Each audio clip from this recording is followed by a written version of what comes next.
I'm John Batchelor. This is the John Batchelor Show. James Clyburn of South Carolina, the majority whip, and Steny Hoyer of Maryland, the majority leader, are now put in a position that they must run against each other for the Democratic post of minority whip in the 112th Congress. Why? Because Nancy Pelosi, surprising many Friday last, decided that she would remain in the picture and be the minority leader in the 112th Congress.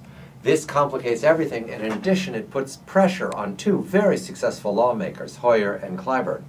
James Clyburn is a very strong representative also of the Congressional Black Caucus, which is a major component of the Democratic minority in the 112th Congress, more than 40 votes. That means that Mrs. Pelosi insisting has made her whole caucus uncomfortable. Why is she doing this? What does she gain?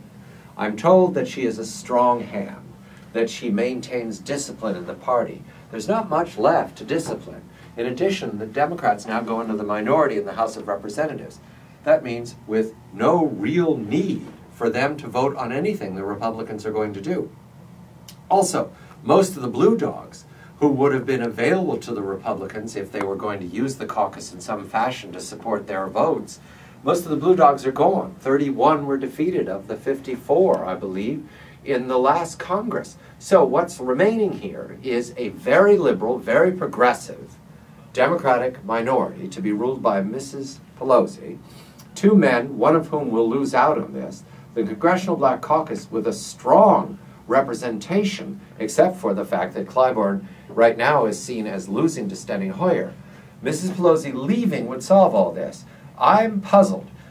In addition, Tegan Goddard of Political Wire tells me that on InTrade right now, the odds for Mrs. Pelosi being returned as minority leader in the 112th are only 65%. That's not much, given that there's no one strong enough, brave enough at this point to come forward and challenge her. The only person that challenges Mrs. Pelosi is Nancy Pelosi. I'm John Batchelor. This is the John Batchelor Show. Good day.